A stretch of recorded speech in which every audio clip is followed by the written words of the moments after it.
grab your popcorn and snacks, find a comfy spot, take a seat or lie down, and let me transport you to a place of fantasy, ghost stories, ancient legends, odd creatures, alien encounters, and other magical topics.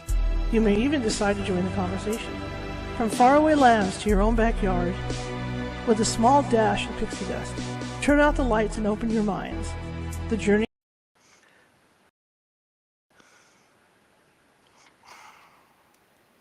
Okay. Hey everybody, how you doing? Looks like Restream's having some technical difficulties. Let me click out of something really quick here. Okay. My name is Charlotte. I'm going to be your host for the next hour. I'm also the owner of the California Haunts Paranormal Investigation Team based out of Sacramento, California. We are 45 strong up and down the state, which means if you think you have a paranormal issue, we can help you. It might take us a couple days to get to you. California is huge. It's a huge state, but we will get to you. The best way to find us is just check us out on social media. We're everywhere. You name it, we're there. Okay, well, I got plans tonight. I want to update everybody on that. After this show at 7:30 p.m. Pacific, I will be back on the air with you guys. And we're going to be celebrating some Christmas tonight. We're going to be building a Santa Lego tonight and having a nice little chat. And it should be pretty fun, okay? I'm going to have all three networks going at once. I'll have TikTok, Facebook, and YouTube going at once for this build, so nobody gets left out or anything. So be sure to get your hot cocoa going and stuff, and you guys can talk to me over the chat. And we can discuss holiday things or whatever you want to talk about, all right? Okay, my guest tonight, I've been following him for a couple of years, more than that, a couple of years over on Instagram. I am very honored by him. You guys all know how much I love my animals. I adore my animals, you know, and I find it disheartening when people mistreat them or decide they don't want one and they toss them out. Those stories about, you know, people tossing animals out in the woods. Go ahead and survive, especially if it's German Shepherd. Oh, you're a shepherd. You're good. You're like a wolf. Go, you know. It's very heartbreaking for me to see that kind of thing. It's heartbreaking for me to hear from my real estate friends that people will just ditch their animals in the house too. Okay, the gentleman I'm going to have on does some incredible stuff and some very sweet things. Plus, he's done a lot of study on death. So we're going to talk to him about not only animals, but we're going to talk to him about humans, because he's gone to different countries and studied death customs there as well. You know, not all the countries are like us when someone passes away. So we'll ask him about that tonight as well. But he does go around. He goes through the desert. If he's on the freeway or he's on some road and he sees an animal that has either been dumped on the side of the road or run over, and he always does something special for the animal. And this is what attracted me to follow him on Instagram, because it just got me right, got all the feels for me. All right. His name is Paul Koudounaris. Let's hope I got his name right. And I'm going to bring him on right now. He can tell you about himself, and then we'll take it from there. And he can tell you some of these really cool stories, because he is also a photographer, and so he does get great art of this stuff. Some great art he's got going. So here we go. Let me get him on. Hi, Charlotte. How are you? Good. It's great to meet you finally. Pleasure's mine. I've been following you for a while on Instagram, and I love your work. I love what you do. I appreciate that. And I am very excited to talk to your audience tonight. What got you into this? Got me into which? The animals, the death, or all of it? All of it. Well, I have a PhD in art history from UCLA, and you're familiar with what I've been doing. It's not standard art historical practice at all. You know, I'm not out there studying Rembrandt. I'm rescuing dogs off the side of the road and holding roadside funerals and visiting countries and writing about death. And I just wrote an entire book about pet cemeteries. At UCLA, I was probably kind of the Fox Mulder of the art history department. You know, everyone else was doing connoisseurship, and I was out there studying, you know, woodblock prints of werewolves and stuff. So I was always kind of working on this fringe material all through grad school.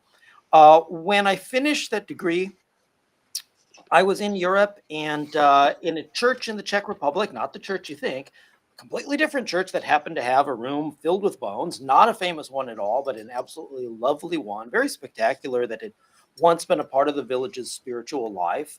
And Mm-hmm. I came up from underground. It's like, how come one of these places is famous here and this one's not? And I started doing Mm-hmm. some research, finding all these places, and I realized that there are a lot of things that were once important spiritually at one time, and we have kind of pushed them to the margins because we're uncomfortable with them.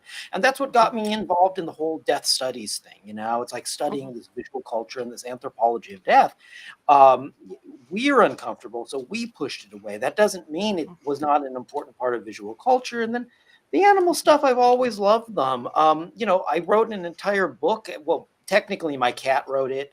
It was written under my cat's name as a narrator. I wrote an entire history of domestic felines. So the pet cemetery stuff, it's kind of right there in the middle, isn't it? If you did the Venn Mm-hmm. diagram, Mm-hmm. you know, animals and death studies, you go end up at pet cemeteries. Absolutely. When you look at this, and I know you find animals sometimes in the desert. You find them on the side of the road. Does it break your heart to see them like that? Well, absolutely. And what Charlotte's referring to is I've been working on a photo series for a long time where it started when I was living in Joshua Tree, and so many animals were dumped and they'd wind up dying out in the desert. And I started driving around with funeral shrouds Mm-hmm. and flowers and so forth and other things in order to pay some kind of fitting tribute to them, because I believe it's gospel for me. I believe that animals that have given love. Like, first of all, I believe that all things deserve a death with dignity. They all deserve a good death, all creatures. And animals that have given love deserve nothing less than that Mm-hmm. returned to them at the time of passing. And so I wanted to create a good death for these animals that I found in the desert. So of course it breaks my heart, whether it was a known pet or just a coyote pup that got run over. It breaks my heart always. I tell you, it gets me all the feels. When I see these photos that you take of these animals, and you're such a lovely man for doing it. Oh, I appreciate that. It's not easy. It's Mm-hmm. not, the first time this occurred to me was I found this beautiful coyote out on Old Woman Springs Road that had been hit by a car. Just beautiful, beautiful creature, absolutely lovely. And I pulled over for it, and I just looked at that body that had been a beautiful living creature just what an hour before. That Mm-hmm. there is no memory. We will preserve no memory of this animal Mm-hmm. from this time forward. And it broke my heart. It's like, why, is there some way to memorialize these creatures? And it was from that coyote that the photos started. How many animals do you think you've immortalized that way over the years? Hundreds, because they Hundreds. don't all wind up online. The thing that people don't understand is a lot of those pictures don't wind up online because it's funny. I get people who accuse me of being ghoulish or something because Mm-hmm. Mm-hmm. I'm leaving flowers and wrapping a dead animal. In those photos, you will see absolutely no gore. I Right. always hide the gore because I want them to be preserved and remembered for their earthly beauty. Mm-hmm. And but I stop for all kinds of others. I just don't post those pictures. Those people who think I'm ghoulish have no idea, because if I wanted to be ghoulish, believe me, I could take photos that would make you vomit instantly. Oh, absolutely. I've seen dogs. I've seen animals run over by cars, and it's not a Sure, pretty sure. sight. No, Not a it's pretty not. sight at all. No. Now, let's talk about pet memorials a little bit because that's what you're Sure. doing with that. But as far as like a regular person like me, what is the thing that the connection that humans have with pets to make them want to do this, to go to those pet cemeteries and build, and have these memorials built? Well, we have a very different relationship with animals than we do with people, obviously. I had a lot of people. So I had been working on this book about pet cemeteries, Faithful unto Death, for over a decade. And in interviewing people and talking to people about this, and in the process, I worked as a grief counselor for people whose pets have died, as a volunteer grief counselor for a year. The thing that I always heard people say is like, why does it hurt? Why does this hurt so much? Why does this feel even worse than when my uncle or my brother died or something? It's Mm-hmm. not really that the pain is worse, it's that it's different, and it's different in a way that's very irreconcilable to us, Mm-hmm. because we have such a different relationship with pets. Another person is always a discrete individual. We will always recognize their individuality first and foremost as a discrete person. A pet becomes a part of us. They become this mirror image of our soul. They become a piece of our psyche. And so when they die, it's like a piece of you has died as well. So there's that part of it. There's this Mhm. feeling of the death of the innocence. It's like a human being can demonstrably sin and do many, many things to offend us. An animal has Mhm. usually done none of those things. So there's this feeling that there's always a feeling with a pet that their death is somehow very, very unjust. Mhm. Um, and when it comes to animals versus people, we Mhm. have an entire infrastructure built up socially to provide closure for the death of a human being.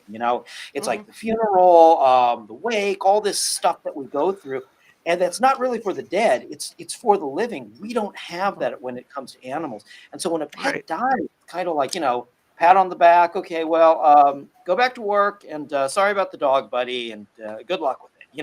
It's like we Right. don't have a built-in healing system for animals. So there are several different factors that I think make it so difficult when an animal dies.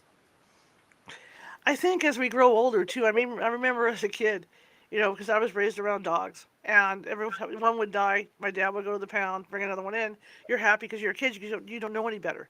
But as you Yeah. get older, you have that connection with that certain personality that dog was. So it's harder to have another pet brought in.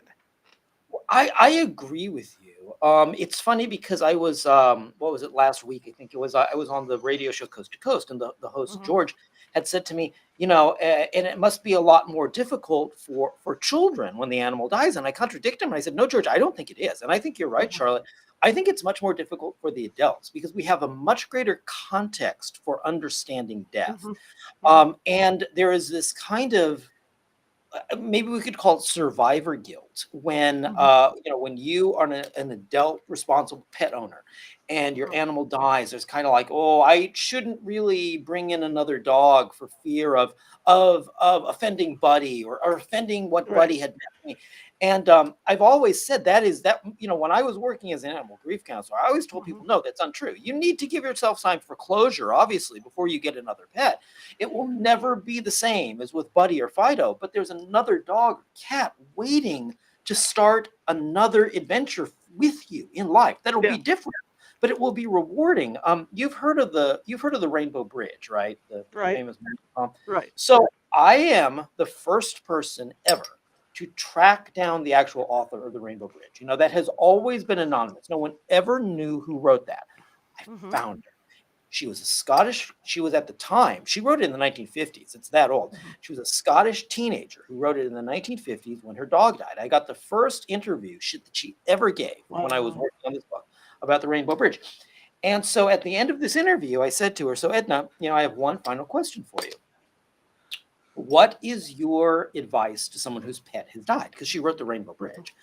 And she was kind of taken aback. She's like, well, who am I to say Hmm. what other people should do? And I said, well, you're the expert, aren't you? She's like, in what way? I was like, you wrote the Rainbow Bridge, right? The greatest piece of mourning literature, not just animal mourning literature, the Right. greatest piece of mourning literature ever. You are the expert, right? And she looked at me. She's like, okay, well, if I'm the expert, here's my advice: get another dog immediately Uh-huh. without hesitation, because that's what she's always done. Because I do think Right. I've always cautioned people a bit against that. Don't be afraid to get another. You're not Hmm. offending that memory of that previous pet. That pet didn't want you to be lonely. That pet loved you. Yeah. Yeah.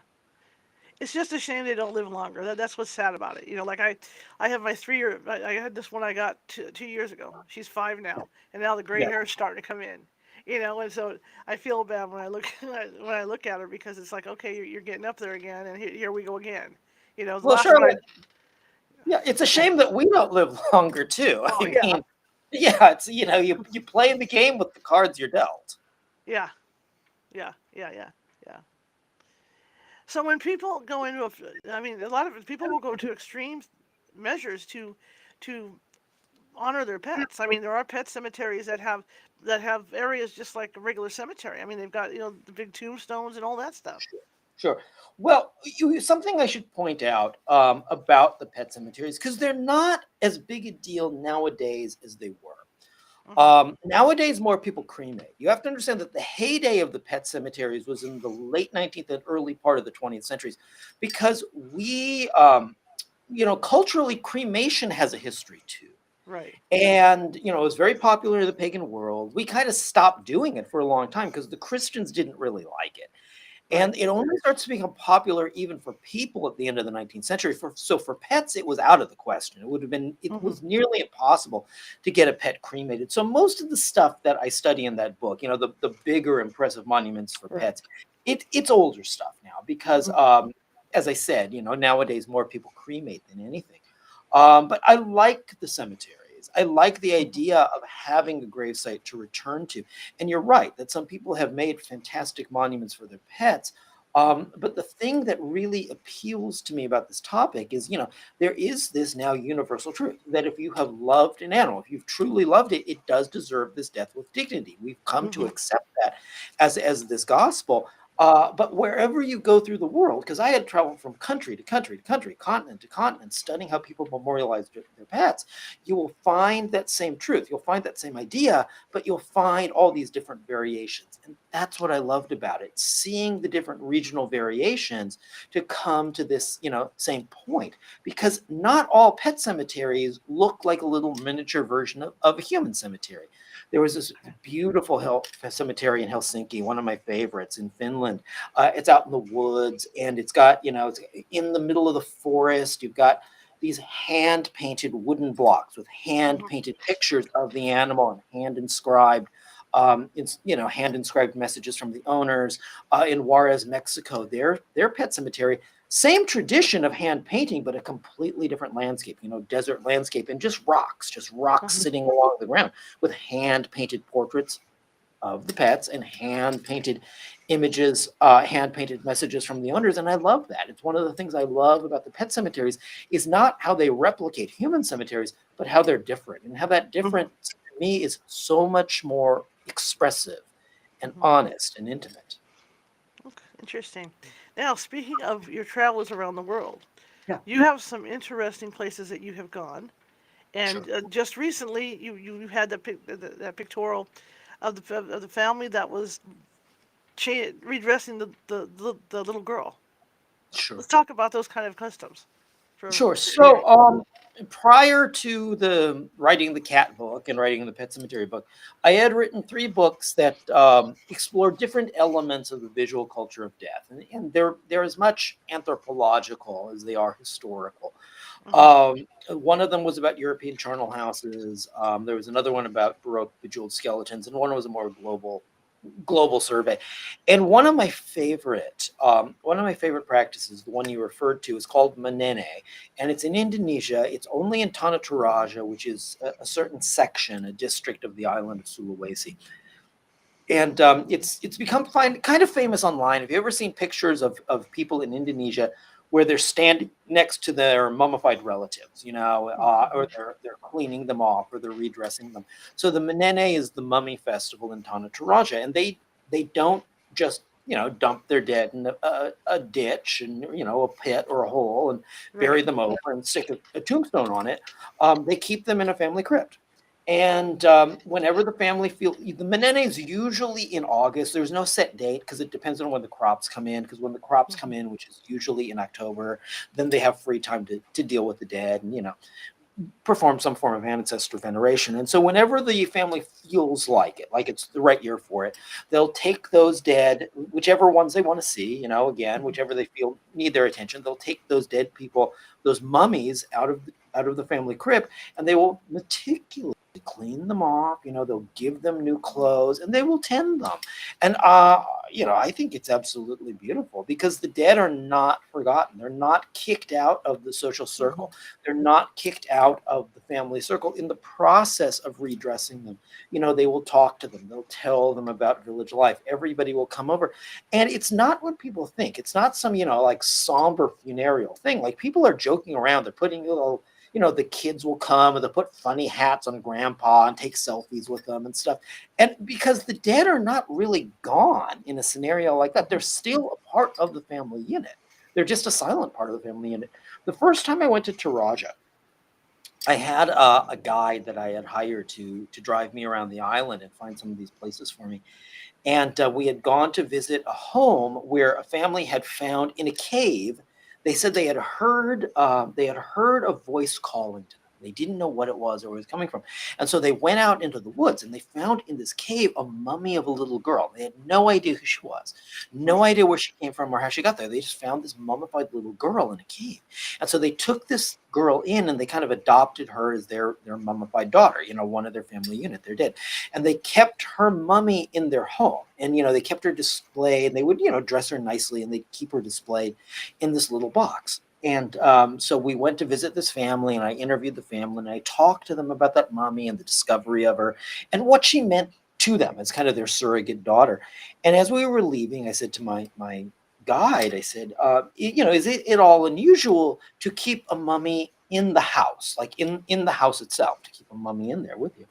And he thought about it. He's like, well, no, not to me, because when I was a kid, my brother and I slept in the same bed as my grandfather's mummy because there was really no place to put him. And so every night, we'd lay him in the bed, and we'd put his pajamas on him and lay him in the bed. And then in the morning, we'd stand him up and we'd take his pajamas off and put his day clothes on and, just stand him in the corner. And, even for me, who thought he's heard it all, that was a surprise, that you don't hear that story every day. And I said to him, I was like, okay, but why? And he said, and it was the stupidest thing I could have asked because the answer was obvious. And he gave me the answer immediately. It was like, well, because we loved him. That's why. Because we loved him. He's part of the family. Well, when you look back through the history, even for the United States, back in the 1800s, or early 1900s, I mean, the bodies came home. The bodies were here for a week, 2 weeks on ice or whatever, and people actually had their parties around them and everything. But that's changed. Like again, like you say, things evolve and people's attitudes change, and all that changed. But I mean, even if you look at Lisa Marie Presley recently with her book, she talks about having her son home for a month or 2 months after he passed. Yeah, and it's if you go back into European history, you'll find that there are practices that are actually really similar to what I was seeing in Indonesia. So, for instance, in Sicily, the largest collection of in situ mummies in the world is not in Egypt or the Atacama Desert or some exotic place. It's in Palermo, Sicily. Underneath the Capuchin monastery there's over 4,000 mummies down there. And it's all mummified villagers. And every year on All Souls Day, the family would come down there. They'd change their clothes. They'd talk to them. They'd tell them about a family life, essentially exactly what was going on in Indonesia that makes so many Americans think that these people are out of their minds or perverse. Right. It's part of European history.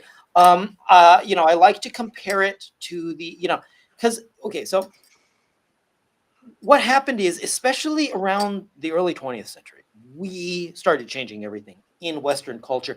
And we started, making this ethnographic projection that everybody should somehow be doing it like us without realizing that if you look at the entire flow of history, and if you look cross-culturally, you'll find that this closeness with death is normal. It's actually the normal human relationship.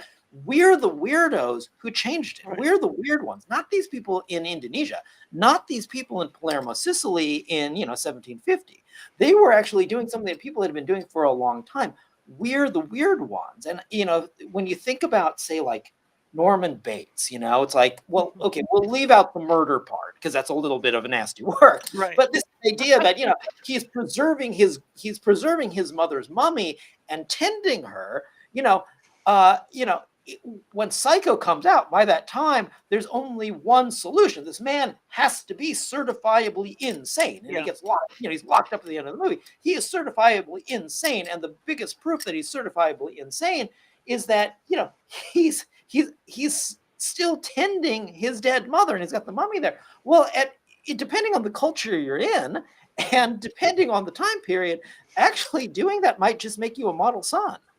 Mm-hmm. Mm-hmm. Absolutely. I was also thinking about earlier history of the United States. I think it's Victorian times when people used to go and have picnics. Sure. They'd have picnics at cemeteries with their... Sure. As I said, this closeness with death was typical, and it wasn't always showy, like dragging mummies around and so forth. In Roman times, for instance, they would often keep ancestor busts in the closet, and the ancestor bust was like a locus for the spirit. And they might Hmm. have, a dinner and like a family dinner. They'd set the ancestor busts around to symbolize all the ancestors being there. So it wasn't always, this, it didn't involve always this flamboyant display of bones or mummies or so forth. But it was always there. Hmm. In Bolivia, there's a current practice that I went to this when I was working on the death stuff. I went to this. It's on November 8th. It's called the Fiesta de las Nietitas. I went to this for like 11, 12, or 12 years in a row. Like I knew everybody down there. And it's this big festival of people who they are not, they're Aymara, meaning they're indigenous, right? They're Hmm. indigenous people of the Altiplano. And they keep skulls in their homes. And some Hmm. people, I've gone to homes where they've got like 90 or 100 skulls in there. Some of these people really have a huge collection, and they believe that the spirit works through the skull, and the skull helps them in their daily life. Most people Hmm. who have it have only one, but some people have a lot. And every November 8th, they'll have this big party down at the cemetery. Well, they'll take all the skulls down to the cemetery to kind of recharge their powers and thank the dead for all that they do for the living. And we're not talking about a small festival. We're talking about, 5,000 people coming down with skulls. It's the biggest skull festival in the world. And it's a completely contemporary thing. It goes on until this day. It's just not something you hear about very often because, like I said, our relationship with death has changed. Are people willing? Because you just said you know people down there, but like Yeah. in these smaller countries, are people willing to talk to you and show you what they're doing, or are Yeah. they kind of secretive about it? No, well, okay. There's a lot of things that go into that. Okay. First of all, it's going to depend on your attitude when approaching. Right. It's going to depend on what your objectives seem to be. Hmm. Um, it's funny because I was in rural Czech Republic once, and I was Hmm. looking for one of my books. I was looking for more small bone rooms. This tiny, tiny little village that I knew had one somewhere. And I go to the village. I had a guy to help me translate because they don't speak Czech, and we had to track down the priest. And we told him it's like, we tried to explain to him, hey, he wants to see the bone altar and the ossuary in the church. Is that okay? And the priest seemed surprised because nobody even knows it's there. It's not for tourists. Hmm. It's for locals. And he seemed surprised. He said, "Yeah, sure, I'll show him." He looks at me. He's like, "But he's not Czech. Where's this guy from?" And the guy explained to him. It's like, "Oh, he's from Los Angeles." And the priest was like, "Hollywood." It's like, yeah. He's like, "You're coming from Hollywood to here to see this?" It's like, no, trust me, you've got something we need to learn about in Los Angeles. Because oftentimes in those small villages, that's where traditions have continued without failing. Right. And that's what's important. They've withstood the test of time. The first time I went down to Bolivia, um, to participate in the Skull Festival. I had done a lot of research, which was a lot harder then, because we're talking about more than a decade ago. It was a lot harder to do this research, but I was able to find some addresses for people who had large collections, and I Hmm. wrote to them in advance to explain, who I was and what I was doing and the study that I was doing that I wanted to come down. And I had found one lady's skull collection because it mentioned her. Her name was Doña Anna, and Hmm. she's a yatiri, which is local. Like we translate it as a shaman. And Hmm. there was an article about her in the paper, and it called her house a Templo de Muerte, a temple of death, because she had all these skulls in there. And I had written to her and said, it's like I'm from the United States. I want to come down and do this and this, and I really want to see and take photos of the Templo de Muerte, this temple of Hmm. death. And when I get to her house, I was able to track down her address and I get to her house and explain that I'm the person who wrote the letter because she never wrote back. She looked at me very, very angrily. And she's like, I got your letter. My house is not a temple of death. My house is a temple of life. And I was like, okay, I apologize. This is what they said in the newspaper. It's like, that's because the newspaper doesn't understand. Do you want to learn the truth? It's like, that's why I'm here. And so then it was okay because I was willing to understand, and Hmm. look at you have to kind of, anyway, long, very long answer to your question. What are their attitudes? It Right. depends. It depends on your objectives. It depends if you're going down there with respect and you're willing to learn. And it depends on how you present yourself. I had presented myself that first time in Bolivia. I had presented myself poorly because I had looked at what locals were saying and kind of fallen for fallen for the stereotype. Mm-hmm. Mm-hmm. But she was willing to teach me anyway because I told her I wanted to learn. Fascinating. Absolutely incredible. Now, you said earlier that there's people that like what you do, and then, of course, there's going to be people that don't like what you do. What types of comments have you gotten over the years with this stuff? That's true with anything, right? Um, I always tell people, don't take online chatter too seriously. You got 99 people who say you're doing a good job, and one guy starts insulting you. I mean, that's 1%. You just got 99%. You're doing well. You got to block that out. Yeah. I tend to be very protective of some things, especially those photos from, say, Indonesia that show a family dressing their child. So I Right. tend to be very vigilant about that. If anyone comes on and says, it's like, hey, these people are out of their minds, this is disgusting and grotesque, and I'll cut those comments immediately.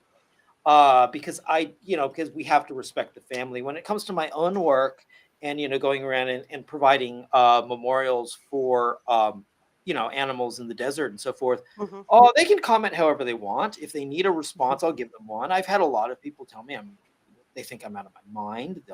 They think I'm crazy. They think I'm ghoulish or something, and I'll talk to them about it. I'll try to convince them that this is done with respect, and this is done with the idea that these animals do not have a verbal or oral culture. So the only way that we can remember that this beautiful thing existed is by creating some kind of memorial to it. Some Mm-hmm. people just won't understand it. I had one guy who was very mad because I was driving around the Mojave Desert, and my pictures were getting popular enough that when people were, searching Mojave Desert in Instagram, they were seeing these pictures of, roadside memorials to animals instead of, girls hiking a Joshua tree in tight shorts, which is what this guy Right. wanted to see, I guess.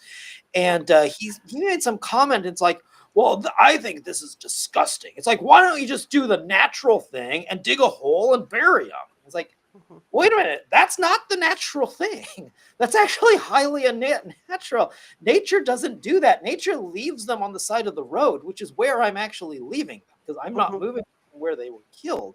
So I thought that was a kind of funny comment, to do the natural thing, which actually isn't the natural thing at all. It's a cultural thing he had become accustomed to. Mm-hmm. Nature Mm-hmm. doesn't dig graves. Mm-hmm. I think it's wonderful too that you give them names. Right. Well, it's a way I didn't always. I found that it's a way of personalizing them for people. It allows Mm-hmm. people to feel a little bit more emotional connection if there's a name to it rather than just an anonymous stray dog. Have you ever, by chance, because obviously people will throw these animals out, out in the desert. I mean, there's idiots, like I said in the beginning. Guy's got a German Shepherd. Oh yeah, it's a wolf. We could throw him out in the woods with the wolves. He'll be fine. Blah blah blah. There's idiots like this. And have you ever somehow come in contact with somebody that recognized an animal? Yeah, actually, well, so first of all, I should point out that not all these animals die. Like I've managed to Okay. find a couple that were still alive and rescue them. There was one this week that was very dramatic. I saw this dog run across the road near Las Vegas, out in the middle of nowhere. Um, it was last Wednesday, and it turned into we recently saved him. I worked with a group of people, and we tracked this dog for 5 days through the desert before we finally got him. And he was a bulldog who had been dumped, and of course a very sweet dog. Like the report from the vet is just how sweet he is and how kind he is. So he really appreciates it. I have once actually gotten a message from a woman whose dog had been lost and hit by a car, and she wound up seeing my memorial for him like a year later on Instagram. And she wrote me a very beautiful message and thanked me. And she was very touched by the comments that people had made about what a beautiful dog he was, and how they Uh-huh. wished the best for him and in his afterlife journey. So she was touched by it. Absolutely incredible. So, I mean, how often do you go out, or is it a random thing for you to be just driving around, because you like to hike and you'd like to do. And I know you like to go through caves and stuff, and I mean the area where you live in the desert, there's areas like that. So how often do you find these animals? Is it frequent, or is it just something that happens randomly? Oh, well. So, being an author, I don't have a 9 to 5 job. Mm-hmm. And so, I kind of make my own schedule. And you're right, I do like to hike. I do like to explore. My biggest hobby is just exploring abandoned places and finding weird old things out in the desert, ghost towns, abandoned mines, and so forth. So I'm out a lot. In terms of the animals, you never know. Mm-hmm. I might go on a long drive without seeing a single one for 5 or 6 days, and Mm-hmm. I might go an hour away and see four of them. You just never know. Mm-hmm. Mm-hmm. Getting back to the different cultures and stuff, are there any particular cultures that really were eye openers for you? That you went and visited. Um, well, I think especially the Tarajans, Mm-hmm. because the thing that was an eye opener for me with the Menene, with that mummy festival, was how joyous and fun it was. Because, like I Right. said, if you look at the photos, people assume it's very somber and serious Mm-hmm. because they're with Mm-hmm. the remains of their dead, and that was kind of an eye opener to me. It's like, well, it's like death can be. I don't want to say death can be fun. That's a weird way of working. Well, Right. that's a weird way of wording it. But the infrastructure around tending the dead can have humor and it can have mirth and fun in it and be joyous instead of being somber and solemn. Mm-hmm. And that was a Mm-hmm. good learning lesson for It's like these funerals they have over Puerto Rico me. with those funeral parlors that will put the person on a motorcycle. They'll put them in a boxing ring. You know. Um, well, there are actually a couple fun ones in the United States. I don't know if it's still. Are You're there? in California, right? You're in Sacramento, Yeah, though. I'm in California. Yeah, 'cause LA has one of those drive-through ones. You're familiar with those? I've never heard of a drive-through one. No. Yeah, yeah, Yeah. LA has one. LA has one. I'm not sure if it's still there because who knows what happened during the pandemic, or maybe it Yeah. did better business during the pandemic because it was a drive-through funeral parlor. But yeah, I've gone to it. I've gone to funerals for strangers there just to do the drive-through. When I used to live in Mm-hmm. LA, I live in Las Vegas now, and so they've got a big window on the side. It looks like a drive-through restaurant. They got a big window on the side, and the cars line up, and everybody just drives around behind this plate of glass. You've just got the body sitting there in a coffin laid out. Wow. Well, nothing Yeah, wrong with that because when you think back to the 1800s in these small towns, yeah, a lot of the time, well, the OK Corral, for instance, they laid those bodies out in the store window. yeah. Well, the drive-through one is also, I think, the inspiration for it. To be honest, the one Yeah. in LA is a little bit different, because it's popular with especially gang members. Okay. Does that make sense? Yeah, Because it does. I know that was at one point in time like kind of a thing. Like they didn't want to all appear at a public funeral together. Right. The Right. Right. drive. Right. So it's a little bit different, but it's fascinating. Yeah, it is It's very fascinating. American. It's like do do drive through a wake. Drive Yeah, through why not? memorial. Getting it I'd out of go. your yeah. I'd go.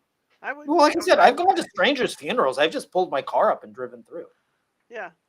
But like I said, with a culture like it is over here, and then you see these places like I said, the one in Puerto Rico. Mhm. I know there's the company, like you say, there's some in the United States to do this too, that will put them in their easy chair watching TV, like they're watching TV and stuff. And at first, when all that stuff started to come out, like on Facebook, people were really appalled by it. That they Well, would there's no stop. reason to be. There's no. No. Well, here's the mistake we make. When it comes to all the trappings around death, Right. there's no right or wrong. There's no right answer or wrong answer. There is only whatever fits that culture and makes Hmm. people comfortable. The right answer is what's right for that culture. What's Hmm. right for the people in Taraja is having the family crypt and redressing their dead. That's right for them. Hmm. It is wrong for the United States because we're psychologically not at a point where we can deal with that yet. What we're doing in the United States, for better or for worse, is right for our culture because that's what our culture is comfortable with. Hmm. It's bad for Taraja because they think it's Right. callous and heartless to throw someone in a hole and put dirt over them. So Hmm. there's no right or wrong, and I think that's part of the problem. You talked about people complaining online. They love to complain because they don't they somehow think that what's right for them must be the standard way of doing things, and it's right for everybody. Right. And Dia de los Muertos is a good example of that as well, because that's celebrating their dead, just like the Chinese or the Yeah, Asians. On the cemetery over here, the Old City Cemetery, there was an area over on the stores where they would celebrate them as well. yeah. There's no Yeah, right or wrong. There's yeah, whatever fits the culture. There's whatever yeah, people are comfortable with. yeah. Yeah, I agree with that. What do you think? When you look at the world as a whole, which countries do you think are the ones that are more open with it than others? Obviously, you visited some of them. Yeah. So, okay. Let me back up for a second. Sure. It took me like 10 years to even understand what I mean when I use the word death. Hmm. Because we tend to throw it around as, death is synonymous with being dead, or it's synonymous with mortality. Death to me, in the end, after traveling to 70 different countries and visiting all Hmm. these places, death to me became not a biological state. So when I use the word death, I'm not talking about biology. I'm Hmm. not talking about the failing of the body, or you want to measure the heart or the brain signals. Death to me is something abstract. It's a boundary. It is the boundary that separates two potential social groups, the living and the dead.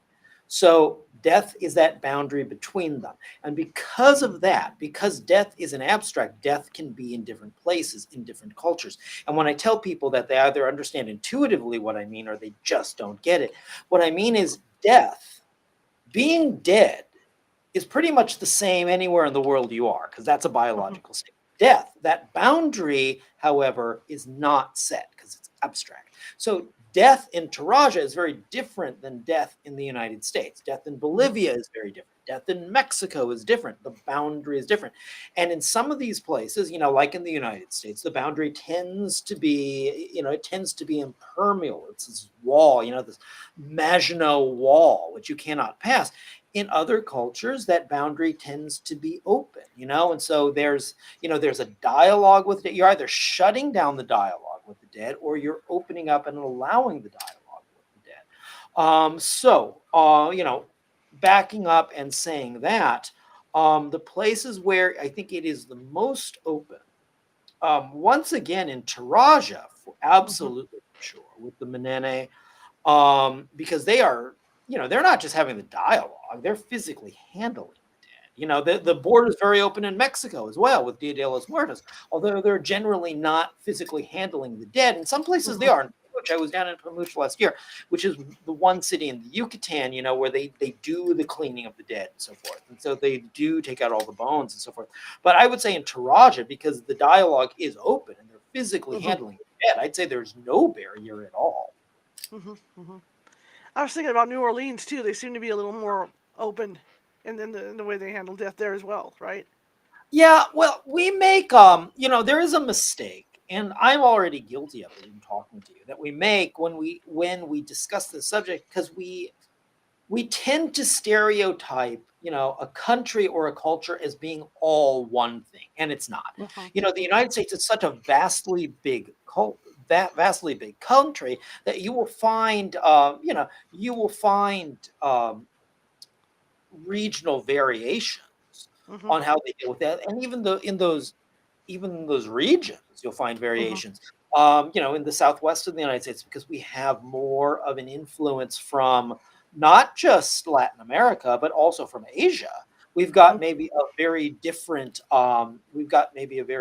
relationship with death than you might find in, say, North Dakota. Hmm. Hmm. What do you think? Do you think people in the United States are ever going to be okay with going back to older traditions, or you think we're just going to keep on the way we are? Well, I don't think we're ever going back to older traditions. The question is, are we going to newer traditions that will be substantially different?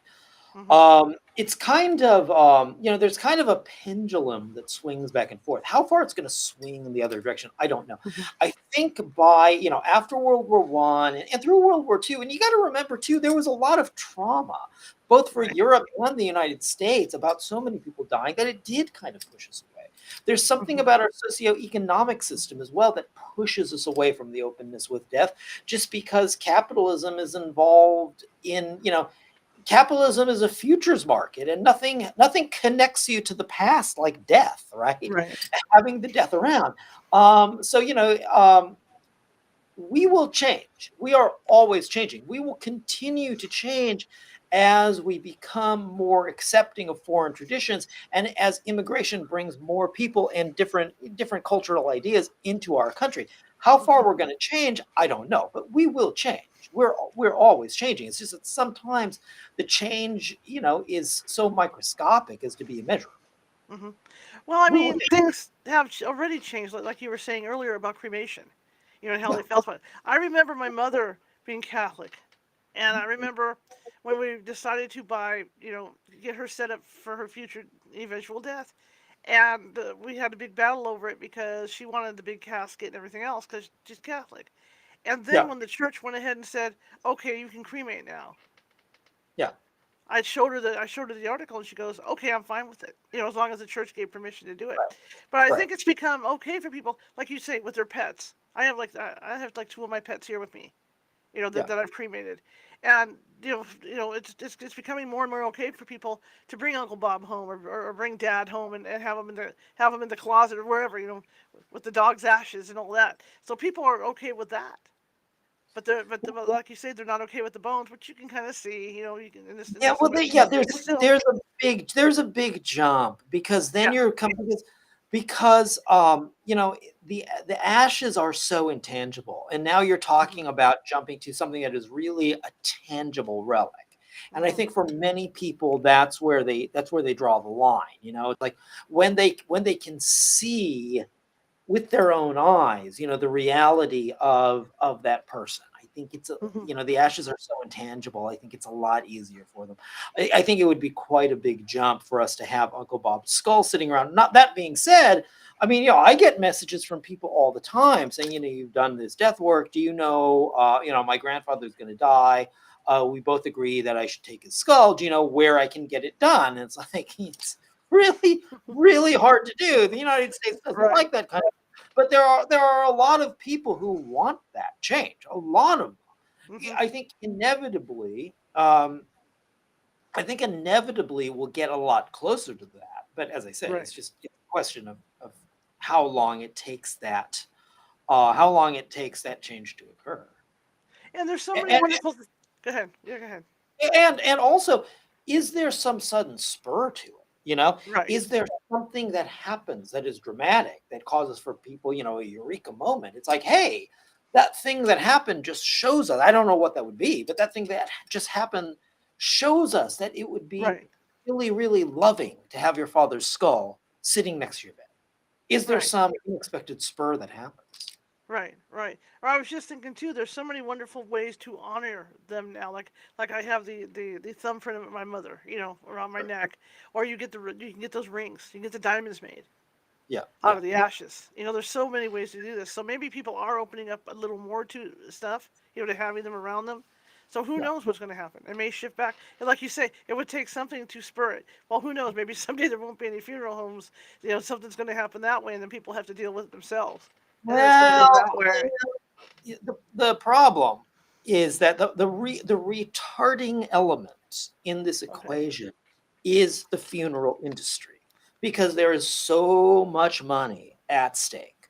Those Yes. people aren't going to give up easily. Forest Lawn's not just going to say, yeah, but really culturally it's better for us not to be around running the McDonald's of funeral homes here. Right. That's the retarding element on all of it in our society in the United States, is this aspect of, the monetary aspect of it, and it's going to be Hmm. very, very hard. The funeral homes are going to resist change. One thing that, since Faithful Unto Death, the Pet Cemetery book came out, I've Right. been doing a lot of podcasts, and I did one where they wanted to talk about this idea. It's like, well, can you be buried with your pets? And it's like, well, actually you can't. A lot of pet cemeteries will allow you to inhumate not the body, because they're not allowed to do that, but ashes. They'll allow you to place a human being's ashes next to their pets in a grave at a pet cemetery. You can't do it in a human cemetery. cemetery, at least not yet, Mhm. or not on a wide scale that I'm aware of. But a lot of pet cemeteries will allow that. Hartsdale in New York, for instance, will allow people to be inhumed in ash form alongside their pets in the pet cemetery. They're not allowed to advertise that service, though. Now, Mhm. why wouldn't they be allowed to advertise that? What force doesn't want them to, publicly advertise the fact that, hey, you can be buried next to Fluffy and Fido instead of Uncle Ted? Right. I'm glad you brought that up because recently there was a newspaper article that I Yeah, saw about that where somebody got to be buried with their pet. yeah, And yeah. I can't And remember what it was, but it was in the paper. I don't know which one you're talking about, but it's something that exists, and a lot of Mhm. people don't know about it. And I think they don't know about it specifically because the funeral industry, the cemetery industry, is big business, and I don't think they want the competition. Yeah. I'm cool with that. I think that'd be great. Of course, you're cool with that. A lot of people would be cool with that. And that's the problem. It would cost them a lot of money. Instead of spending thousands and thousands and thousands of dollars, Mhm. uh, to have even a simple funeral at Forest Lawn, maybe you're in a humed for $500 next to your favorite pets. I think a lot of people would like Yeah. Yeah. And that's gone up. I mean, when you talk about cremations too, we look at cremations, how much it's gone up over the years. I know 12, 13 years ago it was $200. You could get that. Okay. you be cremated, buy your $60 urn, and you're out the door. And now it's up to like $3,000 just for that. Is it? I didn't know. I don't know Yeah, that. I don't. it's up I there. don't. Yeah, yeah. The I haven't. price has gone up for that stuff. And you're right. It's The it's all the about a money fire grab. is the fire is still the same, isn't it? Yeah, yeah, Yes. yeah. But yeah, I mean, it's all a money grab. Oh yeah, you go in there and they're checking off the boxes. You want this, you want this. Oh, you want to do this, and you want to Yeah. have this done. Yeah. Cha-ching, cha-ching, cha-ching. Yeah, and it's a big guilt trip too. Yeah, It's like, well, if you really loved them, you'd get the polished silver hand. yeah, yeah. As if Absolutely. as if grandpa's sitting there like somehow he's staring down from heaven. It's like, oh, brass handles, they don't like me. I used to tease my family because we used to go up to like these old reenactment towns like Pollardville, Mhm. and they'd have the Undertaker there making pine caskets for like $30. I used to tease my mom and dad. I used to go, well, that's what's going to happen. I'm going to get you a pine one, and that's the end of it. Don't you dare! You gotta get, you gotta get this, you gotta get that. But my mom especially, her eyes would get like saucers. Yeah, we're gonna get one of those. You know. Um, what do you say to people? People that find you on Instagram. Mhm. I know the reason I found you on Instagram is because, of course, I'm a ghost hunter and I'm into that stuff. So obviously, that's what drew me. And plus the fact that what you do for these animals. But what do you say to people that find you on Instagram to maybe get people to take a look at what you do? What do I say? I don't say anything to them. I mean, I just make the post. If they want to follow, they can. I don't. Yeah. I don't. Okay. I don't. I'm not trying to draw anyone in. To be Right. honest, it's like if I've probably drawn in more people than I'd like to have because every once in Yeah. a while it's someone who's just really argumentative about it. And it's like, why Mhm. are you following me online? There was Yeah. some girl that sent me something like I'm not making this up. It's something like 2,000 hate messages over a 6 month period, and it's like, what? Why are you still around? Why don't you Yeah. just delete my account and move Right. on?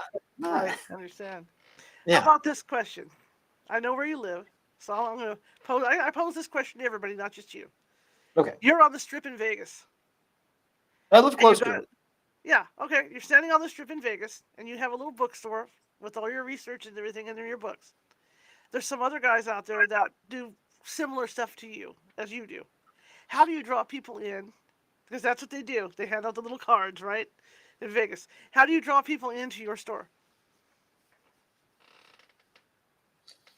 Oh, I that's a hypothetical question I wasn't expecting. How am I going to draw them in? You might have to give me a moment on this. Okay, you know what I got? Here, take a look at this. Okay. I have all I have all the dog mannequins that used to be at the pet clothing store at Caesar's Palace. I got all of them. Wow. Okay. Yeah, they're really nice, really high quality mannequins. What I think I'm gonna do is I'm going to take all those phantom white dogs, all the dog mannequins, and dress them up as like Baroque princes and stuff. Because on There the we Vegas go. Strip, I think I'm going to sell that. If it's the Vegas There you Strip, go. I think that's what I'm going to do. That'll work. That'll work. That'll work. Well, it's been great. Would you like to add anything to any of this? Anything to encouragement to people about how to deal with death better or anything like that? No, because I don't think that advice from one person. When I was working on the Pet Cemetery book, like I said, part of the reason that I worked as a grief counselor was because I had read every book about animal mourning and animal grief that was written. Mm-hmm. And I didn't like any of them because it's like, who are you to tell someone else how to grieve? I don't think another person can do it. I think the thing that's healthy is finding someone who allows you a dialogue and allows you through that dialogue to work through your own problems and maybe gives you bits of advice. But I don't think I'd like to advise somebody. Okay. So how can people find you? Just go to your local pet cemetery. I'm probably lurking in the bushes somewhere. No, on Instagram, HEXENKULT. I'm on Facebook. I'm not on TikTok or any of those. Okay. Yeah, I don't have a website anymore. I found that everyone was contacting me on social media, so the website was irrelevant. Yeah. It's kind of like that now. There's a lot of people that don't have regular websites. They've got a Facebook page and not a website anymore. Yeah. Because it's just pointless because you got all these other sources to be contacted on. Right. The web. Well, it's not just that. The website it's also an expense, not a big expense, but it's also upkeep. And if you're a guy like me who's a little bit of a Luddite, and he's always out doing something, it's like I don't know. It's like and then you get message from people, hey, all the links on your website are broken. It's like, I hear you. Thank you so much for coming on. I would love to talk to you again about all this stuff. I'm so glad I got to meet you finally. My pleasure. All right. Well, you have a great holiday, okay? I'll be in touch with you on Instagram. All right. Okay. Have a good one. All right. Bye-bye. All right. That's great. Yeah, I've been wanting to talk to him for years. I've been following him for a long time. Okay, gang. This is it. This is the end for tonight. Friday night, Nancy Matz will be with us, and we're going to be talking about what are your dreams telling us. Okay, what are our dreams telling us? So that's going to be Friday night, 5:30 p.m. Pacific. Now, here's what's going to happen. I'm going to go off for about an hour, 7:30 p.m. Pacific. Okay, we'll be coming back on.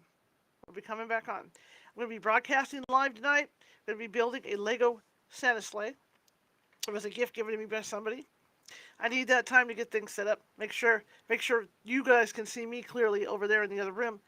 But we're going to be doing that tonight, and we're going to be telling stories and all kinds of things. So we're just going to be a kind of kickback, relaxed night over there.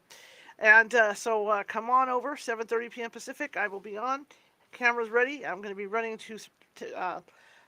I'll be running to Facebook, YouTube, and TikTok tonight at the same time. So if you hear me make weird animal noises, that's because somebody gifted me with an animal on TikTok, because that's what I do. I make weird animal noises. So just be ready for that. But we're going to build Santa sleigh tonight, and if I get done early, I might do some readings. So we'll see some tarot card readings. We'll see how the time goes tonight. So I will see you in about an hour. And come on in, join us, and it's going to be a fun night. Remember last year? We built gingerbread houses and stuff? Yeah, we're doing that this year. Tonight is going to be the Lego Santa. Tomorrow night, I might do readings. I might go every other night. Maybe, we'll see. Or we might build the Lego tree. My friend got me a Lego Christmas tree, too. Then I have a gingerbread peanuts house to build. And then I also have, behind that, I have got a Oreo cookie train that I'm going to be building as well. So it's all for the holidays, and it's all to relax a little bit and hang out. So see you there, okay? Have a great one, guys, and I'll see you in about an hour.